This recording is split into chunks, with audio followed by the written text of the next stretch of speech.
इस चैप्टर में मैं कवर करूंगी कंजंक्शन। कंजंक्शन बोलते हैं संयोजक को। संयोजक मतलब कोई भी ऐसा शब्द जो सेंटेंस को ज्वाइन करता है। मान लीजिए ये एक सेंटेंस है, ये दूसरा सेंटेंस है, दो अलग अलग सेंटेंस हैं, दोनों इंडिपेंडेंट हैं। अगर मैं दोनों को जोड़ दूंगा तो बन जाएगा कंजंक्शन। सबसे पहले देखते हैं कंजंक्शन का काम क्या है। कंजंक्शन कोई भी ऐसा शब्द है जो सेंटेंसेस को जोड़ता है, जैसे एंड और बट। मान लीजिए मैं बोलता हूं कि मैं वेजिटेरियन हूं, सो आई एम वेजिटेरियन। अगर मैं बोलता हूं मेरा भाई वेजिटेरियन है, यानी माई ब्रदर इज वेजिटेरियन, तो मैं दोनों सेंटेंस को ज्वाइन करके क्या लिखूंगा, I and my brother are vegetarians. यानी इसमें एंड शब्द क्या हो गया, कंजंक्शन, क्योंकि इसने दो सेंटेंसेस को जोड़ने में मेरी मदद की। अब एक एक करके सारे कंजंक्शन पे नजर डालते हैं।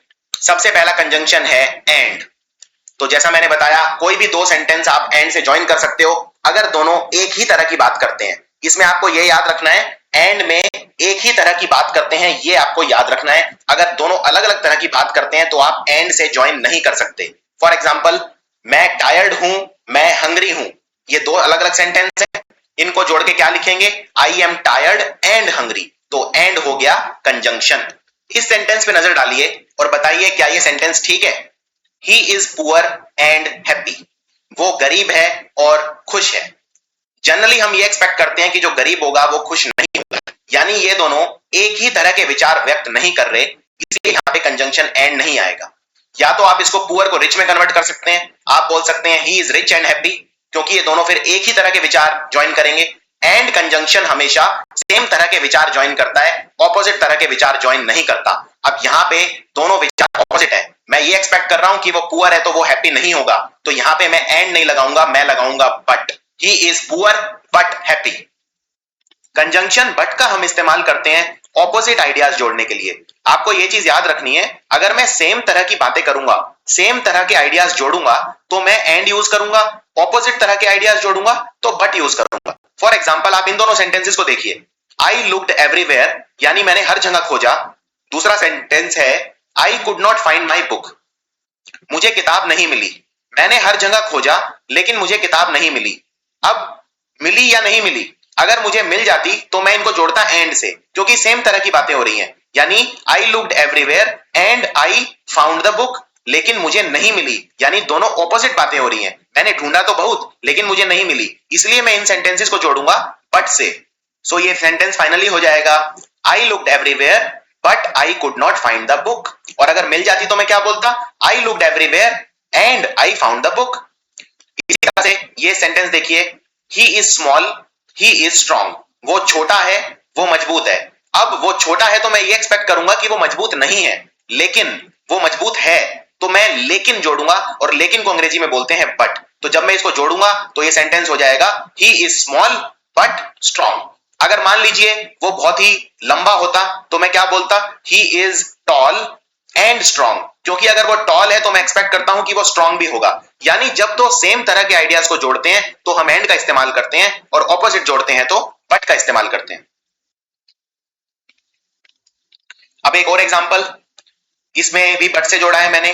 मैंने मांगा था घर लेकिन मुझे मिल गया माउस, यानी I asked for a house I was given A mouse. अब मुझे इन दोनों सेंटेंसेस को जोड़ना है तो कैसे जोड़ूंगा, क्योंकि मुझे जो चीज चाहिए थी वो नहीं मिली, तो मैं बोलूंगा लेकिन। यानी मैंने मांगा था घर लेकिन मुझे मिल गया माउस, तो मैं जोड़ूंगा लेकिन यानी बट से। अगला कंजंक्शन है और एक बहुत इंपॉर्टेंट कंजंक्शन है सेंटेंस करेक्शन के लिए। और का मतलब होता है या, हिंदी में इसको बोलते हैं या। जब आपके पास कोई चॉइस दी होती है तब आप यूज करते हैं और। फॉर एग्जाम्पल, आप चाय लेंगे या कॉफी, सो आप बोलेंगे would you like to have coffee और टी। आप सही है या गलत, आर यू राइट और रॉन्ग। सो फॉर एग्जाम्पल, दो सेंटेंस देखिए। पहला सेंटेंस है हम मूवी चल सकते हैं, we can go to the movies. और दूसरा है हम घर पर रुक सकते हैं, we can stay at home. अब आपके पास चॉइस है, क्या चॉइस है कि आप या तो मूवी जा सकते हैं या घर पे बैठ सकते हैं। तो इन दोनों सेंटेंस को मुझे ज्वाइन करना है, ज्वाइन करके मुझे एक सेंटेंस बनाना है। तो मैं क्या बनाऊंगा, we can go to the movies और we can stay at home. तो मैं और का इस्तेमाल करूंगा। इसी तरह से अगला sentence, should I have my bath should I have dinner, क्या मैं नहाऊं या मैं डिनर करूं। इन दोनों सेंटेंस को जोड़ने की कोशिश कीजिए खुद से।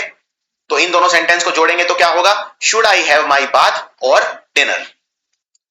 अब मैं कवर करता हूं कुछ ऐसे कंजंक्शन जिनमें बहुत ज्यादा कंफ्यूजन लोगों को होती है, लेकिन ये कंफ्यूजन मैं हमेशा के लिए दूर कर दूंगा। 3 शब्द हैं, एक होता है सो, एक होता है देन और एक होता है एज। अब देखते हैं इन तीनों में क्या क्या फर्क है और इनको इस्तेमाल किस तरह से किया जाता है। अब हम देखते हैं सबसे पहले अंग्रेजी में सो का इस्तेमाल किस तरह किया जाता है। सो हम तब यूज करते हैं, इस बात पे ध्यान देना है आपको। देखिए हम कंजंक्शन पढ़ रहे हैं, यानी कंजंक्शन 2 सेंटेंस को जोड़ता है। अब मैं 2 सेंटेंस को सो से कब जोड़ूंगा, मैं कब यूज करूंगा सो शब्द। सो मैं तब यूज करूंगा जब पहला वाला सेंटेंस दूसरे वाले सेंटेंस का कारण बनेगा, तब मैं यूज करूंगा सो। यानी कि दूसरे वाला सेंटेंस जो हो रहा है वो पहले वाले की वजह से हो रहा है।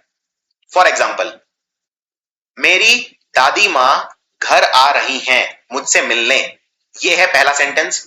और दूसरा सेंटेंस है मुझे घर जाना पड़ेगा जल्दी। अब आप जानते हैं क्योंकि आपकी दादी मां घर आ रही हैं इसीलिए आपको जल्दी जाना पड़ेगा। यानी पहला दूसरा जो सेंटेंस है I have to go home early, इसका कारण क्या है, पहला सेंटेंस। यानी दूसरे वाला सेंटेंस एग्जिस्ट ही नहीं करता अगर पहले वाला सेंटेंस नहीं होता। इस कंडीशन में है मैं इनको ज्वाइन करूंगा सो से। तो आप बोलेंगे my grandmother is coming to visit so I have to go home early. इसी तरह ये 2 सेंटेंस देखिए, I did not study I failed my test, मैं पढ़ा नहीं, दूसरा सेंटेंस है मैं फेल हो गया। अब आप जानते हैं आप फेल क्यों हुए, क्योंकि आपने मेहनत नहीं की, आप पढ़े नहीं। यानी दूसरे वाला सेंटेंस का कारण क्या है, पहले वाला सेंटेंस, इसलिए इनको ज्वाइन करने में आप यूज करेंगे सो। तो ये सेंटेंस बन जाएगा I did not study so I failed my test. So I hope अब आपको सो क्लियर हो गया होगा। जब 2 सेंटेंस होते हैं दूसरे वाला सेंटेंस पहले वाले की वजह से होता है तब हम यूज करते हैं सो। एक और एग्जांपल देखते हैं।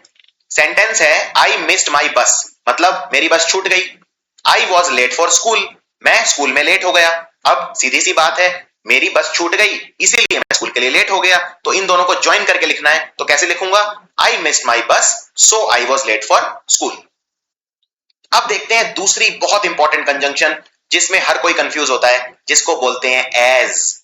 अब देखिए एज कब यूज करते हैं, जब 2 चीजें एक ही साथ घटित हो रही होती हैं, एक साथ हो रही होती हैं, तब मैं यूज करूंगा as. For example, I saw my sister I was living, जब मैं घर से निकल रहा था तब मैंने अपनी बहन को देखा। अब मुझे ये 2 सेंटेंस ज्वाइन करने हैं। अब ये दोनों काम एक ही साथ हो रहे हैं। जैसे ही मैं घर से निकला सामने से मेरी बहन आ रही थी और मैंने उसे देखा। सो आप इसको कैसे जोड़ेंगे, आप बोलेंगे I saw my sister as I was living, यानी जैसे ही मैं घर से निकला सामने से मैंने अपनी बहन को देखा। इसी तरह से मान लीजिए अगर आप ये सेंटेंस देखते हैं, आई was playing the piano my mother was cooking, यानी उस समय मैं पियानो बजा रहा था और मेरी मम्मी खाना बना रही थी। दोनों के दोनों काम एक ही वक्त हो रहे थे, तो मैं इनको जोड़ूंगा किससे, एज से। यानी I was playing the piano as my mother was cooking. इस तरह के आप अपने खुद के कोई भी सेंटेंस बना सकते हैं। For example, I was leaving the school as my friend was visiting me, यानी जैसे ही मैं स्कूल से निकल रहा था मेरा दोस्त मेरे घर की तरफ आ रहा था। आप कोई भी सेंटेंस बना सकते हैं।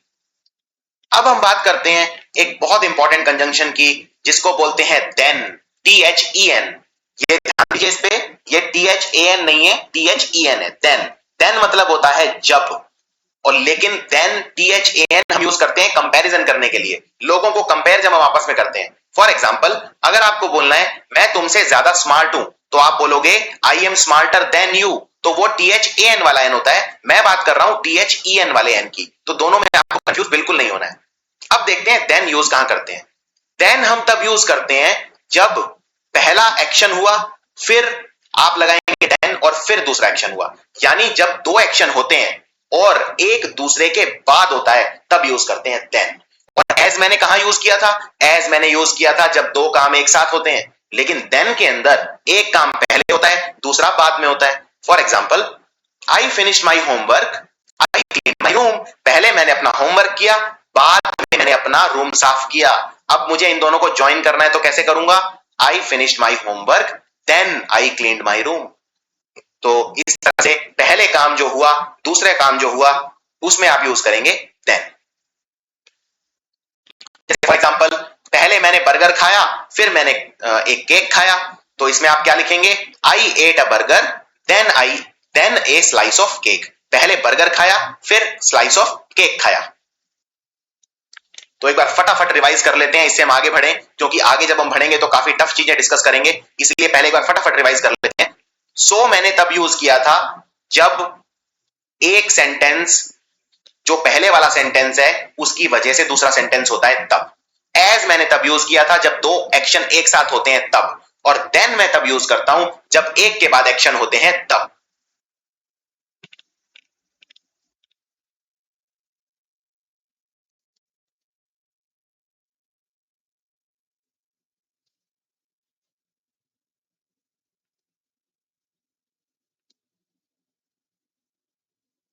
रिलेटिव कंजंक्शन क्या होता है, ये हमेशा साथ आते हैं। जैसे कोई रिश्तेदार हमेशा साथ रहता है आपके, ये भी हमेशा साथ रहते हैं। तो ये कौन कौन से हैं, सबसे पहले होता है बोथ और एंड, दूसरा either or, neither nor, hardly when, if then, not only but also, rather than, scarcely when, whether or, no sooner than. इनको एक एक करके डिटेल में पढ़ेंगे सबको, क्योंकि इन सब क्वेश्चन बहुत ही ज्यादा पूछे जाते हैं एग्जाम के अंदर। सबसे पहला कंजंक्शन है आइदर और। आइदर और का मतलब होता है या तो ये या वो। मैं ध्यान से सुनिए, या तो ये या वो। यानी जब मुझे चॉइस दी होती है किसी चीज के बीच में, ये कुछ भी हो सकता है, दुनिया की कोई भी चीज हो सकती है जिसमें मुझे चॉइस हो। कोई एडजेक्टिव हो सकते हैं, कोई प्रेपोजिशनल फ्रेजेस हो सकते हैं, कोई नाउन हो सकते हैं, संज्ञा सर्वनाम, कुछ भी हो सकता है। जब सिमिलर चीजें ज्वाइन करता हूं तो मैं यूज करता हूं आइदर और। फॉर एग्जाम्पल, अब ये सेंटेंस को ध्यान से देखिए, एक व्यक्ति या तो खूबसूरत हो सकता है या बदसूरत हो सकता है। तो मैं क्या बोलूंगा, a person can be either pretty और अगली। क्योंकि इसमें चॉइस किसके बीच में है, प्रेटी या अगली, खूबसूरत या बदसूरत। तो मैं यूज करूंगा आइदर और। इसी तरह से या तो हम घर में मिल सकते हैं या कॉफी शॉप में मिल सकते हैं। सो मैं यूज करूंगा I will see you either at home और इन द कॉफी शॉप। इसी तरह या तो तुम बस ले सकते हो या गाड़ी ले सकते हो। So you can either take bus or drive car. तो जहां भी मुझे दो चीजों के बीच में, सिमिलर चीजों के बीच में चॉइस दी जाती है, मैं यूज करता हूं आइदर और। इसका मतलब होता है या तो ये या वो। अब देखते हैं इसमें क्वेश्चन किस तरह से आते हैं और आपकी अंडरस्टैंडिंग कैसे डेवलप करनी है आइदर और के अंदर। अब मुझे यह बताइए, आप वीडियो को यहीं पॉज कर दीजिए और चेक कीजिए इन दोनों में से कौन सा ठीक है। और इस सेंटेंस का हिंदी में मतलब यह है, या तो मैं स्मार्ट हूं या मैं क्यूट हूं। क्यूट मतलब बोलते हैं मासूम को, मतलब जो बहुत अच्छा दिखता है उसको बोलते हैं क्यूट। तो या तो मैं क्यूट हूं या मैं स्मार्ट हूं।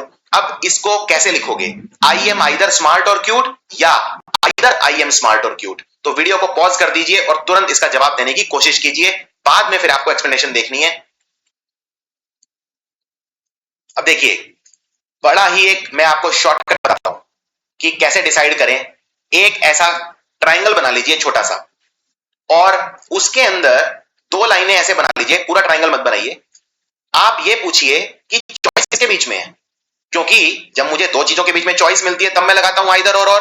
अब यहां पे चॉइस किसके बीच में है, चॉइस है या तो मैं स्मार्ट हूं या मैं क्यूट हूं। तो दो लाइनों के बीच में हमेशा ऑप्शन ऐसे लिख दीजिए, स्मार्ट और क्यूट। एक के ऊपर लगा दीजिए आइदर, दूसरे के ऊपर लगा दीजिए और। यानी सेंटेंस के अंदर क्या होगा, आइदर स्मार्ट और क्यूट। अब ऑप्शन को देखिए, आई एम आइदर स्मार्ट और क्यूट या आइदर आई एम स्मार्ट और क्यूट। इसे आपको पता चल गया, आइदर स्मार्ट और क्यूट ये दिया है पहले वाले ऑप्शन में, यानी पहले वाला ऑप्शन आंसर है। आई एम आइदर स्मार्ट और क्यूट इज द आंसर। अब सवाल यह है कि दूसरे वाला गलत क्यों है, आइदर आई एम स्मार्ट और क्यूट गलत क्यों है। ये गलत इसलिए है क्योंकि इसका मतलब कुछ और निकल जाता है। अगर मैं बोलता हूं आइदर आए, तो ये आइदर आए मतलब या तो मैं या कोई और, आइदर आई और समवन एल्स। ये मैं नहीं बोल रहा यहां पे, मैं तो हूं ही, लेकिन मेरे अंदर दो चॉइस है। मैं अपनी तुलना किसी और से नहीं कर रहा। यहां पे चॉइस मेरे और किसी और पर्सन के बीच में नहीं है, यहां पे चॉइस है मेरी ही दो चीजों के बीच में। तो इस तरह जब आप एक लाइन बना के नीचे ऑप्शन लिखेंगे तो बहुत ही आसान हो जाएगा। चलिए ये अभ्यास कीजिए, इसमें बताइए कौन सा ठीक है। वीडियो को यहीं रोक दीजिए और ये बताइए दोनों सेंटेंस में से कौन सा ठीक है। और इस सेंटेंस का हिंदी में मतलब ये है, या तो मैं पार्टी में जाऊंगा या मैं लंदन जाऊंगा। अब आपको बताना है इनमें से कौन सा ठीक है। अब देखिए, इसमें मैं बोल रहा हूं या तो मैं पार्टी में जाऊंगा या लंदन जाऊंगा। तो इसमें ऐसे बना लीजिए दो लाइनें, अब आपके पास चॉइस क्या है? पहली चॉइस है आपके पास गोइंग टू पार्टी, कि भाई या तो मैं पार्टी में जाऊंगा, और दूसरी चॉइस है आपके पास ट्रैवलिंग टू लंदन।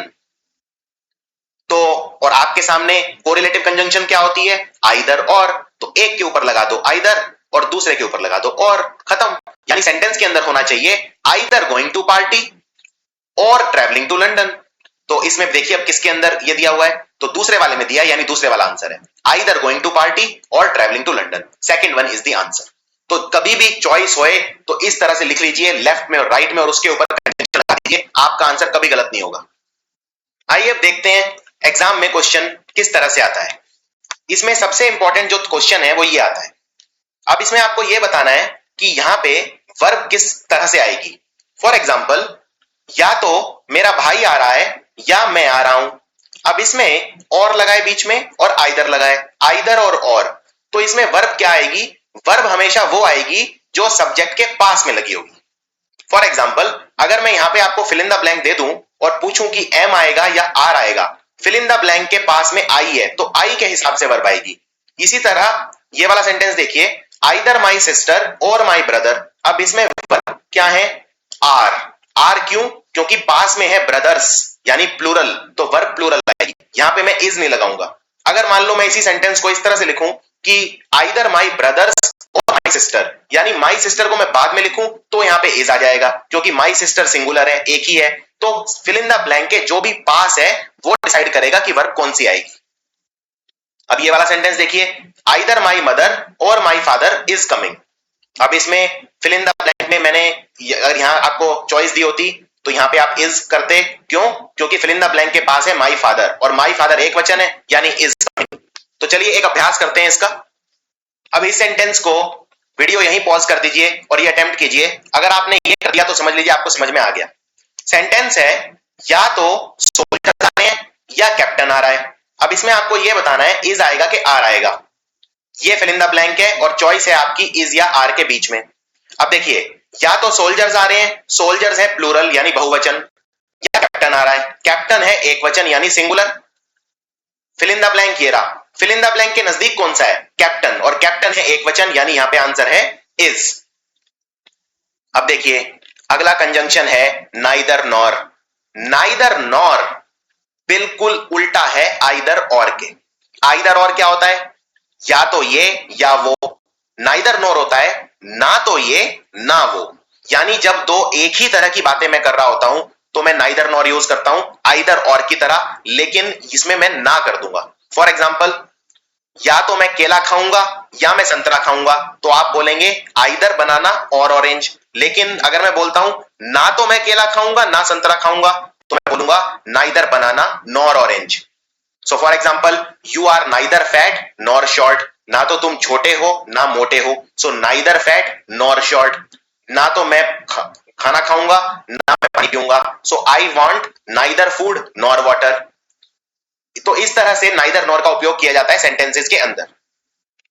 अब बिल्कुल सेम कंसेप्ट जो मैंने आइदर और में बताया था वो नाइदर नॉर में भी अप्लाई होगा। दोनों सेंटेंसेस में बताइए ठीक कौन सी? ना तो मैं पार्टी में जा रहा हूं ना मैं लंदन जा रहा हूं, सो आप क्या बोलेंगे? Neither I am going to the party nor travelling to London, या I am neither going to the party nor travelling to London. तो इसमें बहुत आसान है, इस तरह का एक दो लाइनें बना लो और चॉइस लिखो। चॉइस क्या है? ना तो मैं पार्टी में जा रहा हूं, यानी पहला हो गया गोइंग टू द पार्टी, मैं पार्टी में नहीं जा रहा हूं। और दूसरी चॉइस क्या है मेरे सामने? ट्रैवलिंग टू लंदन, तो दूसरी तरफ लिख लो ट्रैवलिंग टू लंदन। अब एक के ऊपर लगा दो नाइदर और दूसरे के ऊपर लगा दो नॉर, यानी सेंटेंस बन गया neither going to the party nor travelling to London. तो किसमें दिया है neither going to the party nor travelling to the London? तो इसमें दिया है दूसरे वाले सेंटेंस में neither going to the party nor travelling to the London. तो ऊपर वाला आंसर गलत है। अब जैसे आइदर और में था, नाइदर नॉर में भी सेम कंसेप्ट है, और वो कंसेप्ट क्या है कि जो भी फिल इन द ब्लैंक के पास में होगा वो डिसाइड करेगा कि वर्ब कैसी आएगी। अगर फिल इन द ब्लैंक के पास में सिंगुलर है तो सिंगुलर वर्ब आएगी, अगर फिल इन द ब्लैंक के पास में प्लूरल है तो प्लूरल वर्ब आएगी। For example, neither Jack nor Tom is my brother. ना तो जैक ना टॉम मेरा भाई है। अब यहां पे फिल इन द ब्लैंक है ये, और फिल इन द ब्लैंक के पास में दिया है टॉम, टॉम है एक वचन, यानी आंसर होगा इज। इसी तरह ना तो मेरे दोस्त ना मेरी मम्मी पार्टी में जाना चाहती हैं। अब यहाँ पे देखिए वर्ब क्या है, वांट्स। वांट्स क्यों है? क्योंकि यहाँ पे वांट्स के बाजू में है मदर और मदर है सिंगुलर, इसलिए वर्ब भी लगाई है सिंगुलर। अगर मैं इसको उल्टा करके लिखूं, मान लो मैं बोलूं कि ना तो मेरी मदर ना मेरे फ्रेंड्स, तो यहाँ पे बाद में फ्रेंड्स आ जाएगा, यानी वर्ब किसके हिसाब से आएगी? फ्रेंड्स के हिसाब से आएगी, यानी यहाँ पे वांट्स नहीं होगा, फिर तब होगा वांट, क्योंकि वांट एक प्लूरल वर्ब है। इसी तरह से ना तो वो आ रहा है ना उसके दोस्त आ रहे हैं। अब यहाँ पे बाद में क्या लिखा है? उसके दोस्त, और उसके दोस्त है बहुवचन, इसलिए वर्ब भी लगी है आर ना कि इज, तो वर्ब भी बहुवचन लगी है। यानी वर्ब किस हिसाब से लगेगी? जो बाद में आएगा या जो बिल्कुल फिल इन द ब्लैंक के पास में आएगा, जहां पे वर्ब लगनी है वो डिसाइड करेगा। तो यहाँ पे आर के बाजू में हिज फ्रेंड्स है, यानी हिज फ्रेंड डिसाइड करेंगे कि यहाँ पे आर आएगा। तो वर्ब की चॉइस जब हमें करनी होती है तो ये हमेशा याद रखना होता है। दूसरा एक और इंपॉर्टेंट रूल, जब भी हम दो वर्ब को या वर्ब फ्रेजेस को जोड़ते हैं तो हेल्पिंग वर्ब दोबारा लगाने की जरूरत नहीं पड़ती नाइदर नॉर के बाद। फॉर एग्जांपल अब ये सेंटेंस देखो, ना तो मैंने अपना होमवर्क फिनिश करा है ना मैंने टीवी देखा है। अब मैं बोल रहा हूं मैंने अपना होमवर्क भी फिनिश नहीं करा है और टीवी भी नहीं देखा है, यानी ये दो सेंटेंस को मैंने ज्वाइन कर दिया। पहला सेंटेंस क्या था? मैंने अपना होमवर्क फिनिश नहीं किया है, और दूसरा सेंटेंस क्या था? मैंने टीवी नहीं देखा है, और दोनों को मैंने ज्वाइन करके क्या कर दिया? ना तो मैंने अपना होमवर्क फिनिश किया है ना मैंने टीवी देखा है। So I have neither finished my homework nor watched TV. अब इसमें ध्यान देने वाली बात यह है, I have neither finished my homework, बिल्कुल ठीक है, मैंने अपना होमवर्क फिनिश नहीं किया है, लेकिन इसमें मैंने दोबारा हैव नहीं लगाया। क्यों? क्योंकि हैव एक बार लगाना काफी है। हैव यहाँ पे हेल्पिंग वर्ब है और हेल्पिंग वर्ब एक ही बार काफी होती है, इसलिए मैंने यहाँ पे दो बार नहीं लगाई है। So I have neither finished my homework, nor के बाद यहाँ दोबारा आई हैव वॉच्ड टीवी लिखने की जरूरत नहीं है, तो ऑक्सिलरी वर्ब एक ही बार यूज करते हैं, नॉर के बाद दोबारा से नहीं लिखते हैं। फॉर एग्जाम्पल अब यहाँ पे देखिए, ना तो वो बास्केटबॉल खेलता है ना वो स्विमिंग करता है, तो he is neither playing basketball nor swimming. यहां पे मुझे ये लिखने की जरूरत नहीं है he is neither playing basketball nor he is swimming, क्योंकि दोबारा ही इज लिखने की जरूरत नहीं है, एक बार ही इज लिख दिया काफी है, एक बार हेल्पिंग वर्ब आ गई काफी है। अगला और बहुत इंपॉर्टेंट कंजंक्शन है नॉट ओनली बट ऑल्सो। अब देखिए नॉट ओनली का बट ऑल्सो का मतलब क्या होता है? नॉट ओनली बट ऑल्सो का मतलब यह होता है ना सिर्फ ये बल्कि वो भी। सो फॉर एग्जाम्पल, वो मेरा सिर्फ टीचर ही नहीं है, वो मेरा दोस्त भी है, तो आप क्या लिखेंगे? ही is not only my teacher but also my friend. Not only और बट ऑल्सो हमेशा साथ आते हैं, इसीलिए ये भी कोरिलेटिव कंजंक्शन है। For example, she not only cook dinner but also washed dishes yesterday, यानी ना तो उसने सिर्फ खाना बनाया बल्कि उसने कल बर्तन भी मांज दिए, यानी उसने दो दो काम किए। तो जब दो चीजें आप दिखाते हैं तो हमेशा नॉट ओनली बट ऑल्सो का इस्तेमाल किया जाता है। अब either or, neither nor, not only but also, तीनों में एक रूल बिल्कुल कॉमन है और वो सेम है कि जो भी वर्ब होगी उसके पास वाले के हिसाब से वर्ब लगेगी। जैसे यहां पे मान लो अगर मैं आपको एक फिल इन द ब्लैंक दे दूं और वर्ब हटा दूं और पूछूं यहां पे इज आएगा कि आर आएगा, तो यहां पे सेंटेंस है ना सिर्फ टीचर बल्कि बच्चे भी खेल रहे हैं, तो यहां पे टीचर तो सिंगुलर है, बच्चे प्लूरल है, तो वर्ब किसके हिसाब से लगाओगे? सिंगुलर के हिसाब से लगाओगे कि प्लूरल के हिसाब से लगाओगे? अब यहां पे टीचर है सिंगुलर, स्टूडेंट्स है प्लूरल, और यहां पे वर्ब आपको बताना है कौन सी लगेगी, तो स्टूडेंट्स के हिसाब से लगेगी कि टीचर के हिसाब से लगेगी? फिल इन द ब्लैंक के नजदीक कौन है? स्टूडेंट्स, और स्टूडेंट है बहुवचन, स्टूडेंट्स है क्योंकि, तो वर्ब लगेगी प्लूरल यानी आर लगेगा। इसी तरह से ना सिर्फ मेरे भाई आ रहे हैं बल्कि मेरी बहन भी आ रही है, तो आप क्या लिखेंगे? Not only my brothers but also my sister is, यहां पे आर नहीं आएगा। क्यों? क्योंकि यहां पे जो वर्ब आएगी उसके नजदीक है माई सिस्टर, और माई सिस्टर एक है, एक वचन, यानी यहां पे इज आएगा, आर नहीं आएगा। अब देखते हैं बोथ और एंड। बोथ और एंड एक जैसी चीजें ज्वाइन करने के लिए यूज होता है। बोथ जो होता है इसका हिंदी में मतलब होता है दोनों। मान लीजिए मैं बोलता हूं मेरे दोनों दोस्त आ रहे हैं, तो मैं बोलूंगा both of my friends are coming, और एंड का मतलब होता है और, तो ये दिखाते हैं ये भी और वो भी। फॉर एग्जाम्पल, मैं दोनों खेलता हूं, मैं बेसबॉल भी खेलता हूं और सॉकर यानी कि फुटबॉल भी खेलता हूं, तो मैं क्या बोलूंगा? आई play both baseball and soccer. याद रखिए बोथ के साथ एंड आएगा, एंड के अलावा कुछ नहीं आएगा। अगर एंड के अलावा कुछ दे दिया तो सेंटेंस गलत हो जाएगा। फॉर एग्जाम्पल, अगर मैं यहां पे एंड को हटा के लेट से मैं लिख दूं एज वेल एज, तो क्या ये सेंटेंस ठीक हो जाएगा कि भाई मैं बोथ बेसबॉल भी खेलता हूं और सॉकर भी खेलता हूं, so I play both baseball as well as soccer? नहीं, ये गलत हो जाएगा। एज वेल एज नहीं लगा सकता, बोथ के साथ एंड ही आएगा। फॉर एग्जाम्पल, मुझे ग्रामर में और रीडिंग में प्रॉब्लम है, तो मैं बोलूंगा I have been having trouble with both grammar and reading. और एक बात याद रखनी है, बोथ और एंड के साथ हमेशा प्लूरल वर्ब आती है, सिंगुलर नहीं आती। इसमें वो वाला रूल अप्लाई नहीं होगा कि फिल इन द ब्लैंक के जो नजदीक आया, इसमें वर्ब हमेशा प्लूरल आएगी। प्लूरल क्यों आएगी? क्योंकि यहाँ पे एंड लग गया, और जहां पे एंड लगता है वहां पे एक और एक मिलके दो हो जाते हैं, यानी प्लूरल हो जाते हैं। तो यहाँ पे ग्रामर अकेली थी एक वचन, रीडिंग अकेली थी, लेकिन ग्रामर और रीडिंग तो बहुवचन हो गए।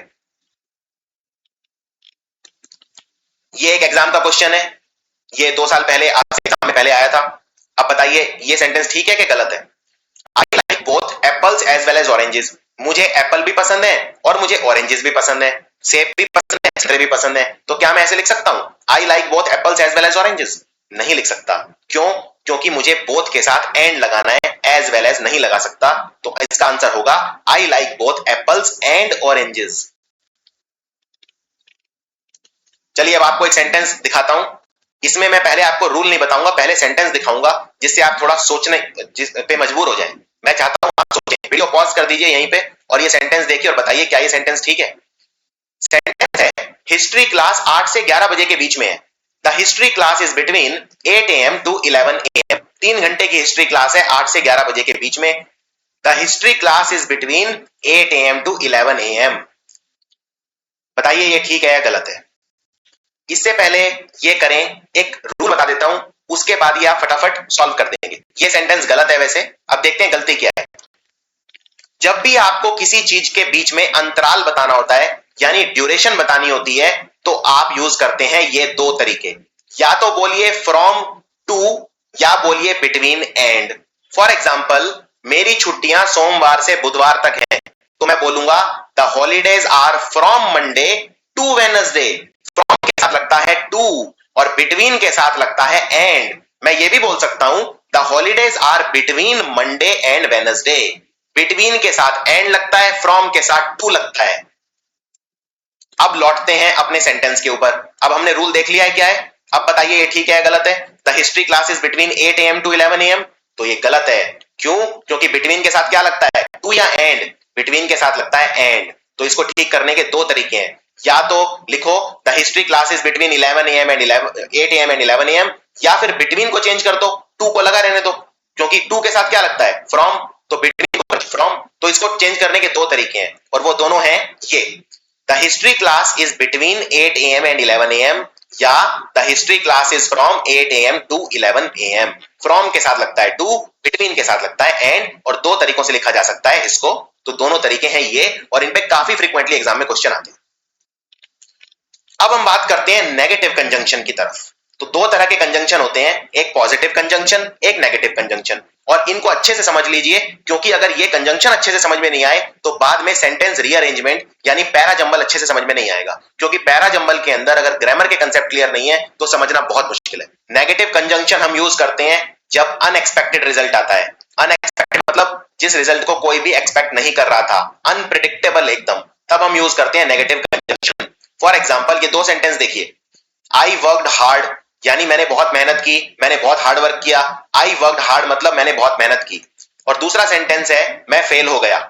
अब आपने अगर मेहनत बहुत ज्यादा की तो आप फेल कैसे हो गए, यानी ये एक अनएक्सपेक्टेड रिजल्ट है, यानी 2 बिल्कुल उल्टी बातें हैं। इसलिए मैं कंजंक्शन कैसा यूज करूंगा, इन 2 सेंटेंस को अगर मुझे जोड़ना है तो मैं कैसे जोड़ूंगा, मैं नेगेटिव कंजंक्शन से जोड़ूंगा। सो ये है नेगेटिव कंजंक्शन जो सबसे ज्यादा यूज करते हैं। एक है इन स्पाइट ऑफ, दूसरा है डेस्पाइट, तीसरा है ऑल्दो, चौथा है हावेवर। ये सारे के सारे उल्टे तरह की चीजें बताते हैं, यानी कि सेंटेंस ऐसे सेंटेंस को जोड़ते हैं जिनमें अनएक्सपेक्टेड रिजल्ट हो। तो आप कुछ भी यूज कर सकते हैं चारों में, चारों को बस थोड़ा सा यूज करने का तरीका अलग अलग है, बाकी आप चारों यूज कर सकते हैं। For example, despite working hard I failed. Hard work करने के बावजूद डेस्पाइट का मतलब होता है बावजूद, इन स्पाइट ऑफ का मतलब भी होता है बावजूद। So in spite of working hard I failed. इसी तरह मैं ऑल्दो भी यूज कर सकता हूं। ऑल्दो का मतलब although I worked hard I failed, यानी यूं तो मैंने बहुत मेहनत की लेकिन मैं फेल हो गया, यानी ऑल्दो यूज करते हैं नेगेटिव कंजंक्शन की तरह। या आप ये भी बोल सकते हैं I worked hard however I failed, मैंने बहुत मेहनत की लेकिन उसके बावजूद मैं फेल हो गया। तो हाउएवर भी एक नेगेटिव कंजंक्शन है। सो नेगेटिव कंजंक्शन के कुछ एग्जांपल लेते हैं। She used to call me tiny although I was as tall as she was। वो मुझे छोटू बुलाती थी, बोना या टाइनी बुलाती थी। although मतलब जबकि मैं उसके ही जितना लंबा था, यानी ये दोनों सेंटेंस अलग अलग तरह की बात कर रहे हैं। अलग अलग मतलब वो मुझे टाइनी बुलाती थी, मैं लंबा था उसके बावजूद टाइनी बुलाती थी, यानी कि अनएक्सपेक्टेड रिजल्ट है, उसे ऐसा नहीं बुलाना चाहिए था, यानी मैं यूज करूंगा नेगेटिव कंजंक्शन। तो मैं although यूज करके ज्वाइन कर सकता हूं। इसी तरह से there 3 more nuclear stations were built despite या in spite of widespread opposition। इतना ज्यादा ओपोजिशन हुआ उसके बावजूद 3 नए न्यूक्लियर स्टेशन बन गए, बावजूद यानी डेस्पाइट या इन स्पाइट ऑफ। इसी तरह दो, इवन दो और ऑल्दो, ये भी मैं यूज कर सकता हूं। जैसे even though I have a degree in business administration I can't fill a tax form. मेरे पास बिजनेस एडमिनिस्ट्रेशन की डिग्री है, एमबीए की डिग्री है, उसके बावजूद मैं एक टैक्स का फॉर्म भी नहीं भर सकता, यानी अगेन नेगेटिव कंजंक्शन है, तो मैं यूज करूंगा इवन दो। तो आप कोई भी कंजंक्शन यूज करके ज्वाइन कर सकते हैं, बस थोड़ा सा लिखने का तरीका अलग अलग होगा। इसी तरह वेयर एज और वाइल, ये भी नेगेटिव कंजंक्शन होते हैं। जैसे doctor salaries have Ryzen considerably while या वेयर एज नर्सेज पे हैव ड्रॉप्ड। डॉक्टर्स की सैलरी तो बहुत बढ़ गई है लेकिन नर्सेज की सैलरी बिल्कुल नहीं बढ़ी है, तो आप यूज करेंगे तो डॉक्टर की बढ़ गई है यानी कुछ पॉजिटिव है, नर्सेज की नहीं बढ़ी है यानी नेगेटिव है। यानी दोनों सेंटेंस अलग अलग बातें कर रहे हैं, यानी अनएक्सपेक्टेड रिजल्ट है, यानी वेयर एज या वाइल में यूज कर सकता हूं। इसी तरह दो नेगेटिव कंजंक्शन और हैं, हावेवर हम देख ही चुके हैं। हावेवर हम कब यूज करते हैं, अगेन दोनों जब चीजें अलग अलग हैं। For example prices have been rising, it is unlikely however that this increase is going to continue for long. Price बढ़ रहे हैं लगातार, लेकिन ये कहना मुश्किल है कि ऐसा कब तक चलेगा, तो यहां पे मैं हावेवर लगा सकता हूं। दोनों ऑपोजिट अनएक्सपेक्टेड रिजल्ट है। इसी तरह से नेवरदलेस, नेवरदलेस का भी यही मतलब होता है कि जब दो सेंटेंसेस में ऑपोजिट तरह की बात होती है, unexpected result. For example it is a growing competition, यानी कंपटीशन बहुत ज्यादा है। Nevertheless thousands of runners take part every year, उसके बावजूद, यानी कि कंपटीशन की परवाह कोई नहीं कर रहा, हजारों रनर हर साल दौड़ते हैं उसके बावजूद, यानी नेवरदलेस। तो नेवरदलेस का मतलब भी होता है बावजूद, डेस्पाइट का मतलब भी होता है बावजूद, और इन स्पाइट ऑफ का मतलब भी होता है बावजूद। अब बात करते हैं पॉजिटिव कंजंक्शन की। ये बिल्कुल उसका उल्टा है, यानी पॉजिटिव कंजंक्शन के अंदर एक्सपेक्टेड रिजल्ट आएगा जो हर कोई एक्सपेक्ट कर रहा था। ये बिल्कुल नेगेटिव कंजंक्शन का उल्टा है। फॉर एग्जांपल देखिए, मैंने मेहनत बहुत की, आई वर्कड हार्ड, और दूसरा सेंटेंस है मैं क्लास में टॉप कर गया, मैं नंबर 1 आया। तो ये एक्सपेक्टेड है, अगर आप इतनी मेहनत करेंगे तो क्लास में टॉप आएंगे ही। यानी इन दोनों सेंटेंस को ज्वाइन करने के लिए मैं कौन कौन से कंजंक्शन यूज कर सकता हूं, देखते हैं। सबसे पहले मैं यूज करूंगा सो हम देख चुके हैं, सो हम कब यूज करते हैं, जब दूसरे वाली चीज पहले वाले की वजह से हो रही होती है, तब हम यूज करते हैं सो। तो यहां पे मैं टॉप क्यों किया, क्योंकि मैंने मेहनत की। सो आप बोलेंगे I worked hard so I top the class, I worked hard therefore I top the class. तो सो की जगह देयरफॉर भी यूज कर सकते हैं। I top the class as I had worked hard, मैंने क्लास में टॉप किया क्योंकि मैंने बहुत मेहनत की। तो आप यहां पे एज लगा सकते हैं, यहां पे आप बिकॉज भी लगा सकते हैं, because I had worked hard. लेकिन अगर आपको बोलना है मैंने मेहनत बहुत की लेकिन मैं फेल हो गया, तो यानी अनएक्सपेक्टेड रिजल्ट, तो आप क्या लगाएंगे, however I worked hard however I failed. However यहां पे नेगेटिव कंजंक्शन है, पॉजिटिव कंजंक्शन नहीं है। अब हम बात करते हैं एक और बहुत इंपॉर्टेंट कंसेप्ट की तरफ, जिसको बोलते हैं सो और दैट। ये कोरिलेटिव कंजंक्शन है, हमेशा साथ आते हैं। फॉर एग्जांपल आपको बताना है क्या ये सेंटेंस ठीक है, मेरे को बोलना है मैं बहुत स्मार्ट हूं, आई एम सो स्मार्ट, क्या ये ठीक है, ये सेंटेंस गलत है। क्यों गलत है, क्योंकि सो के साथ हमेशा दैट आता है। तो मैं क्या बोलूंगा, I am so smart that I don't even need to study, मैं इतना स्मार्ट हूं कि मुझे पढ़ने की भी जरूरत नहीं है। सो के साथ हमेशा दैट लगा के सेंटेंस को पूरा करना है। सो का मतलब होता है इतना, अब आप ये यहीं पे सेंटेंस खत्म नहीं कर सकते कि मैं इतना स्मार्ट हूं। अगर आप बोल रहे हैं कि मैं इतना स्मार्ट हूं तो फिर आपको ये भी तो बताना पड़ेगा कि आप कितने स्मार्ट हो। तो इसलिए सेंटेंस में सो के साथ इतना के साथ कितना यानी दैट भी आएगा। मैं इतना स्मार्ट हूं कि, तो यहां पे दैट का मतलब है कि मुझे पढ़ने की भी जरूरत नहीं है, तो सो के साथ हमेशा लगेगा दैट। इस बात का आपको ध्यान रखना है। अब बात करते हैं अगले कंजंक्शन की तरफ, पेयर, कोरिलेटिव कंजंक्शन, वेदर और। इसमें आपको क्या रखना है, अगर और आएगा तो वेदर ही आएगा, लेकिन वेदर अकेले भी आ सकता है। मैं रिपीट करता हूं, वेदर और वैसे तो एक साथ आते हैं, लेकिन रूल ये है कि अगर और आएगा तो वेदर आएगा ही आएगा, और अगर वेदर आएगा तो जरूरी नहीं है और आए या ना आए, लेकिन जनरली वेदर और एक साथ ही आते हैं। और वेदर और कहां आते हैं, वेदर और वहां आते हैं जहां मेरे पास में कोई चॉइस होती है। फॉर एग्जाम्पल, मेरे पास चॉइस है कि मेरे पास दो रोड है, एक रोड ये है और दूसरा रोड ये है, मैं रोड ए लूं या रोड बी, तो आप बोलेंगे it is my choice whether I take road A और रोड बी। तो यहां पे वेदर और एक साथ आए हैं, इसका मतलब मेरी चॉइस है वेदर, या तो मैं रोड ए लूंगा या बी लूंगा। और अगर आपको याद हो, कंजंक्शन में ये चॉइस और जगह पे भी आती है, जैसे आइदर और, आइदर और में भी मैं ये यूज कर सकता हूं, जैसे either I should take road A और रोड बी। जहां जहां वेदर आता है वहां वहां इफ भी आ सकता है। जैसे मैंने उससे पूछा कि क्या वो पार्टी में आ रही है, I asked her if she was coming to the party, भी ठीक है। I asked her whether she was coming to the party, भी ठीक है, दोनों ठीक है। वेदर भी आ सकता है, इफ भी आ सकता है। अब ये सेंटेंस बताइए, इसमें क्या आएगा, आई आस्क्ड हर कि क्या वो पार्टी में आ रही है या नहीं, आई आस्क्ड हर इफ या whether she was coming to the party or not. अब यहां पे लेकिन थोड़ा सा मामला पलट जाएगा, थोड़ा सा डिफरेंट केस है ये। क्यों, पिछले और इस सेंटेंस में फर्क क्या है, इसके अंदर लग गया और नॉट, और के साथ आता है वेदर, क्योंकि वेदर और साथ आते हैं, यानी यहां पे इफ और वेदर दोनों नहीं आ सकते, यहां पे सिर्फ वेदर आएगा क्योंकि सेंटेंस के अंदर और आ गया है। आइए अब कुछ कॉमन एरर्स पे नजर डालते हैं कंजंक्शन में, जिन पे बहुत फ्रीक्वेंटली क्वेश्चन पूछे जाते हैं। सबसे पहला कंजंक्शन है अनलेस। अनलेस का मतलब होता है कोई कंडीशन दिखाना, कोई शर्त रखना। फॉर एग्जाम्पल, जब तक तुम मेरे साथ नहीं आओगे मैं नहीं जाऊंगा। Unless you do not come with me I will not go. यानी यहां पे उसने एक शर्त रख दी है कि अनलेस, जब तक तुम मेरे साथ नहीं आओगे तब तक मैं नहीं जाऊंगा। Unless you do not come with me I will not go. क्या ये सेंटेंस ठीक है या ये गलत है, ये आपको बताना है। वीडियो को यहीं रोक दीजिए और इसको ध्यान से देखिए सेंटेंस को, और बताइए ये ठीक है गलत है।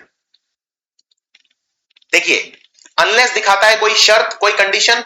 अनलेस के साथ कभी भी नॉट नहीं आता, ये आपको याद रखना है। तो सेंटेंस क्या हो जाएगा, unless you come with me I will not go. मैं यहां पे ये नहीं बोलूंगा unless you do not come with me, क्योंकि अनलेस का मतलब ही होता है नॉट। अनलेस के अंदर नॉट इनबिल्ट होता है, अंदर निर्धारित होता है इसमें, इसलिए अलग से नॉट लगाने की जरूरत नहीं पड़ती। तो सेंटेंस होगा unless you come with me I will not go. अब एक और शब्द है जो शर्त लगाता है, शर्त, और वो है इफ। इफ का मतलब होता है यदि, हिंदी में बोलते हैं इफ को यदि। अब मैं इस सेंटेंस को ऐसे भी तो लिख सकता हूं, यदि तुम मेरे साथ नहीं आओगे तो मैं नहीं जाऊंगा, यानी अनलेस की बजाय मैं इफ भी लगा सकता हूं।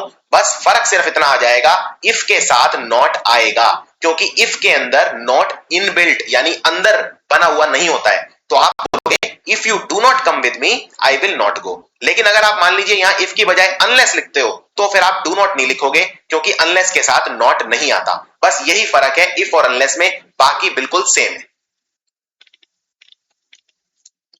सो सेंटेंस हो जाएंगे unless you come with me I will not go, जब तक तुम मेरे साथ नहीं आओगे मैं नहीं जाऊंगा, या फिर if you do not come with me I will not go, यदि तुम मेरे साथ नहीं जाओगे तो मैं नहीं जाऊंगा। दोनों का मतलब एक है, लिखने का तरीका अलग अलग है। अगला शब्द होता है अनटिल।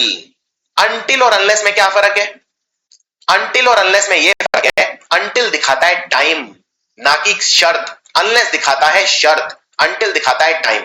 फॉर एग्जाम्पल, अब ये वाला सेंटेंस देखिए, इसमें बताइए अनटिल आएगा कि अनलेस आएगा। हम तब तक काम नहीं करेंगे जब तक हमारी शर्तें मान नहीं ली जाती।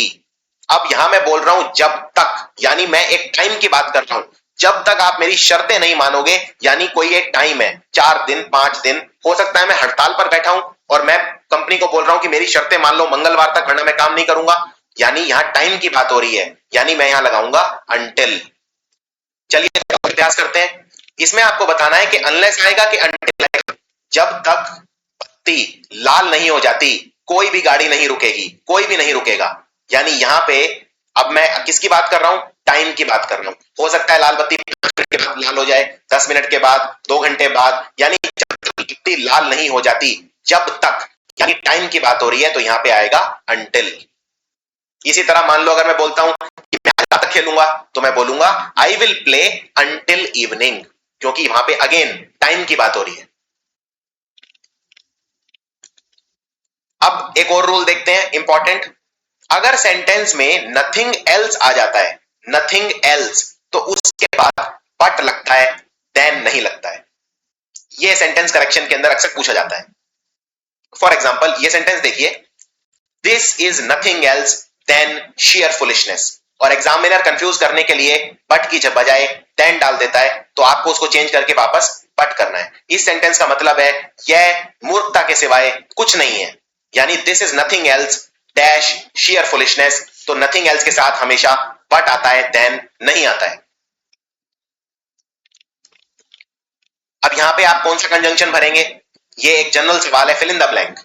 Work hard you will fail, मेहनत कर लो वरना फेल हो जाओगे। यानी यहां पे मुझे चाहिए वरना, तो वरना के लिए कंजंक्शन यूज करता हूं, वरना का मतलब होता है अदरवाइज, अदरवाइज को बोलते हैं वरना। तो work hard otherwise you will fail. इस तरह से फिल इन द ब्लैंक में भी कंजंक्शन पूछे जा सकते हैं एग्जाम के अंदर। अगर मुझे बोलना है तुम यहां से चले जाओ वरना मैं तुम्हें मार डालूंगा, तो आप बोलेंगे please go away otherwise I will kill you. अब एक और रूल देखते हैं, लेस्ट के साथ आता है शुड। जैसे आपने शब्द यूज किया अदरवाइज, अदरवाइज की जगह आप शब्द लेस्ट भी लगा सकते हो, लेकिन लेस्ट के साथ शुड आएगा। फॉर एग्जाम्पल अगर आपको बोलना है मेहनत कर लो वरना फेल हो जाओगे, तो आप बोल सकते हैं work hard otherwise you will fail. लेकिन अदरवाइज की बजाय यहां पे एक शब्द और आ सकता है और वो है लेस्ट, लेकिन लेस्ट के साथ विल नहीं लगेगा, लेस्ट के साथ हमेशा लगता है शुड। लेस्ट एक नेगेटिव वर्ड है और लेस्ट के साथ भी नो, नॉट, नथिंग, नेवर इस तरह के शब्द नहीं आएंगे। फॉर एग्जाम्पल अगर मुझे बोलना है कि मेहनत कर लो वरना फेल हो जाओगे, तो मैं ये नहीं बोलूंगा work hard लेस्ट you should not fail, क्योंकि लेस्ट के अंदर नॉट अंदरूनी है, इनबिल्ट है, यानी दोबारा नॉट लिखने की जरूरत नहीं है। मैं बोलूंगा work hard लेस्ट you should fail. अब बात करते हैं एक बहुत इंपॉर्टेंट कंसेप्ट की, जो ऑलमोस्ट हर साल पूछा जाता है, जिसको बोलते हैं जैसे ही। इसके लिए शब्द होता है as soon as. For example जैसे ही मैं स्टेशन पहुंचा वैसे ही ट्रेन निकल गई, तो इसको मैं बोलूंगा as soon as I reach the station the train left. जैसे ही मैं स्टेशन पहुंचा ट्रेन निकल गई।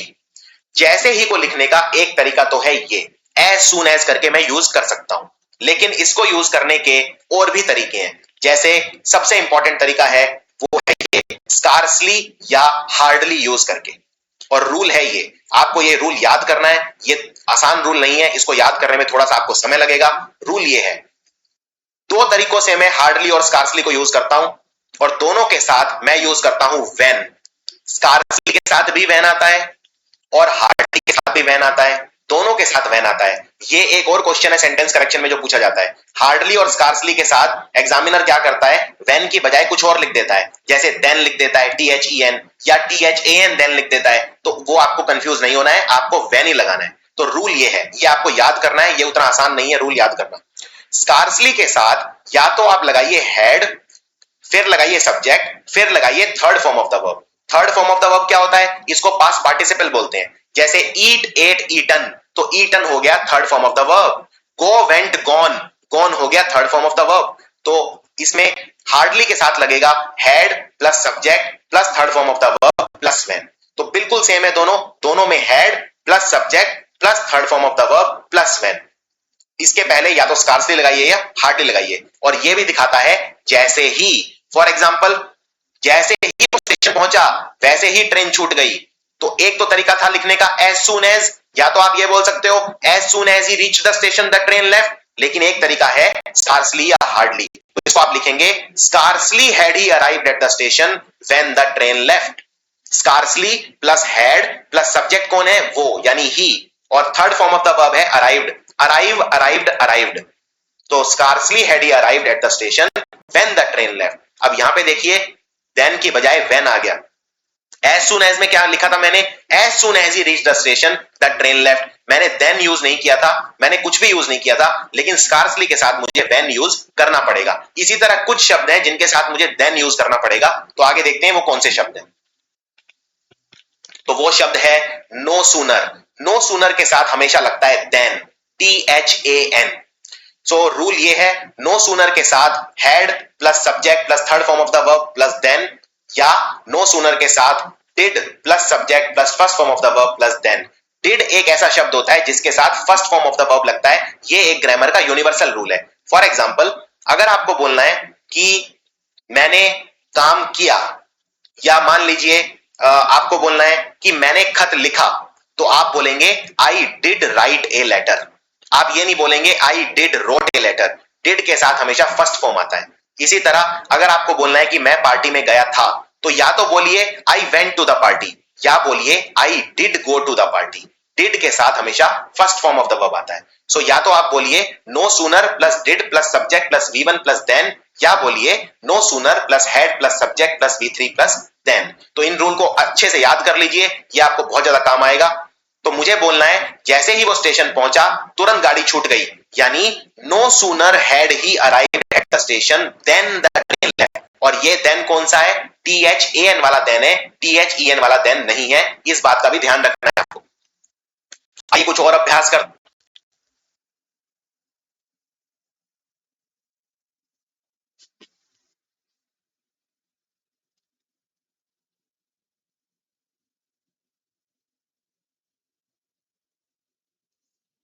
इसका scarcely had I solve one problem when another popped up, यानी जैसे ही मैंने एक प्रॉब्लम सॉल्व की दूसरी मेरे सामने प्रकट हो गई। तो आप बोलेंगे scarcely had I solve one problem when another popped up. Scarcely के साथ हैड, फिर सब्जेक्ट, फिर third form of the verb.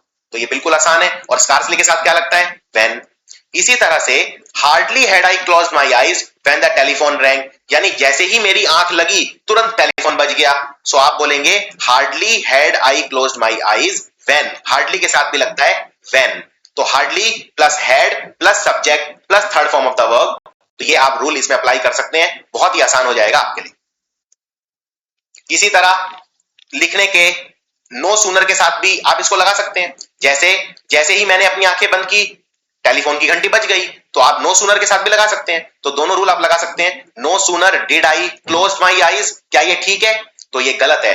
Did के साथ लगता है first form of the verb, यहां पे मैंने लगा दिया सेकंड या third form of the verb. Closed, close नहीं, आपको लिखना है सिर्फ क्लोज। तो ये हो जाएगा no sooner did I close my eyes than the telephone rang, ये बिल्कुल ठीक है। क्लोज नहीं आएगा, क्लोज आएगा। डिड के साथ हमेशा फर्स्ट फॉर्म लगता है। तो इस तरह से एग्जाम में अक्सर क्वेश्चन पूछे जाते हैं। ये वाला देखिए, no sooner had I close my eyes than the telephone rang, तो ये बिल्कुल ठीक है। नो सूनर के साथ had plus subject plus third form of the verb. Had के साथ हमेशा थर्ड फॉर्म लगता है।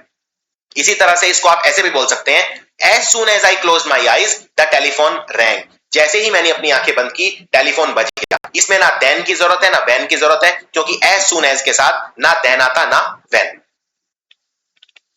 चलिए ये बताइए, वीडियो को यहीं रोक दीजिए और बताइए ये सेंटेंस ठीक है या गलत है। इसको ध्यान से पढ़िए। जैसे ही मैंने अपनी आंखें बंद की टेलीफोन बज गया। Hardly I had closed my eyes when the telephone rang, तो रूल अप्लाई कीजिए। तो ये सेंटेंस गलत है। हार्डली आई हैड नहीं, हार्डली हैड आई। हार्डली के साथ पहले हैड आता है फिर सब्जेक्ट आता है, तो आई यहां पे बाद में आएगा, हैड पहले आएगा। इसी तरह ये बताइए क्या ये सेंटेंस ठीक है। Scarcely I had stepped out when it started raining, जैसे ही मैं घर के बाहर निकला बारिश होने लगी। तो स्कार्सली आई हैड नहीं, स्कार्सली के साथ भी आता है हैड प्लस सब्जेक्ट, यानी scarcely had I stepped out when it started raining. ये बताइए क्या ये सेंटेंस ठीक है। No sooner had I stepped out when it started raining, जैसे ही मैं घर के बाहर निकला बारिश होने लगी। तो ये गलत है, क्योंकि नो सूनर के साथ व्हेन नहीं आता, नो सूनर के साथ आता है देन, THAN। ये एग्जाम का क्वेश्चन है और काफी बार ये क्वेश्चन आते हैं। नो सूनर के साथ देन की बजाय कुछ और लगा देते हैं। इसी तरह स्कार्सली और हार्डली वैन आता है तो वहां पे वैन की बजाय देन लगा देते हैं। तो ये आपको आइडेंटिफाई करना होगा। चलिए कुछ और अभ्यास करते हैं। दो सेंटेंस हैं, दोनों को ध्यान से देखो और बताओ क्या इनमें कोई गलती है। ये बहुत ज्यादा रिपीट होते हैं एग्जाम के अंदर। पहला सेंटेंस है because he work very hard therefore he comes first in the class. वो बहुत मेहनत करता है इसीलिए क्लास में फर्स्ट आता है। अब इस सेंटेंस में गड़बड़ ये है कि दो दो कंजंक्शन यूज करे हुए हैं, बिकॉज और देयरफॉर, दोनों की जरूरत नहीं है, एक ही काफी है। या तो बोलो because he works very hard he comes first in the class, therefore हटा दो, या बिकॉज हटा दो, बोलो he works very hard therefore he comes first in the class. लेकिन दोनों की जरूरत नहीं है, बिकॉज और देयरफॉर दोनों की जरूरत नहीं है। जब आप दो सेंटेंस को ज्वाइन करते हो तो एक ही कंजंक्शन काफी है उन्हें ज्वाइन करने के लिए, दोनों की जरूरत नहीं है। तो दोनों में से कोई भी एक रख सकते हो, आंसर आ जाएगा। अगला सेंटेंस देखो, although he is a great person but he is not respected by anyone. वो एक महान व्यक्ति है लेकिन उसका सम्मान कोई भी नहीं करता है। अब इसमें भी यही गलती की है इन्होंने, दो कंजंक्शन यूज कर रखे हैं, एक ऑल्दो और दूसरा बट, कोई भी एक हटा दो। या तो लिख लो he is a great person but he is not respected by anyone, या although he is a great person he is not respected by anyone. या तो ऑल्दो हटा दो या बट हटा दो, आंसर आ जाएगा। आखिरी सवाल, इसमें बताना है आपको क्या गलती है। He has no other aim but to succeed in life. उसका जिंदगी में कोई मकसद नहीं है सिवाय उसे जिंदगी में सक्सेसफुल बनना है। He has no other aim but to succeed in life. तो याद रखिए जब भी सेंटेंस के अंदर अदर आ जाता है, अदर के साथ हमेशा आएगा देन, ना कि बट। तो यहां पे आंसर होगा he has no other aim than to succeed in life, THAN। दूसरा sentence, he has no one else to talk to except his wife. उसके पास बात करने के लिए उसकी पत्नी के अलावा कोई भी नहीं है। He has no one else to talk to except his wife. याद रखिए एल्स के साथ जब भी सेंटेंस में एल्स आ जाता है तो एल्स के साथ हमेशा लगता है बट। तो यानी कि यहां पे गलती क्या है, यहां पे लगाया हुआ है एक्सेप्ट। तो आप बोलेंगे he has no one else to talk to but his wife. This is the answer. अब एक आखिरी सेंटेंस अटेम्प्ट करते हैं आज का। सेंटेंस है मैं भीख मांगने की बजाय मरना पसंद करूंगा, I would rather die but beg. तो इसमें क्या गलती है, रादर एक ऐसा शब्द है जिसके साथ हमेशा देन आता है, बट नहीं आता। तो आप बोलेंगे I would rather die than beg. तो ये है इसका सही आंसर। सो ये था पूरा चैप्टर कंजंक्शन का। इसमें जितने भी पॉसिबल क्वेश्चन हैं, जितने भी पॉसिबल रूल हैं, सारे बहुत ही डिटेल में कवर किए हैं। थोड़ा सा मुश्किल टॉपिक है ये, इसीलिए इससे पहले मैं चाहूंगा ग्रामर के सारे टॉपिक दूसरे देखें और ये प्रेपोजिशन के बाद आपको ये टॉपिक देखना है। Noun, pronoun, adjective, adverb, preposition, conjunction, इस सीरीज में आपको ये टॉपिक करने हैं। और कंजंक्शन अगर आपका स्ट्रांग हो गया तो आप बहुत ज्यादा कॉन्फिडेंट फील करेंगे। वीडियो को आराम से अच्छे से इत्मीनान से देखना है, नोट्स बनाने हैं, क्वेश्चंस की प्रैक्टिस करनी है। और उसके बाद भी अगर आपको कोई डाउट आता है तो आप मुझे ईमेल कर सकते हैं।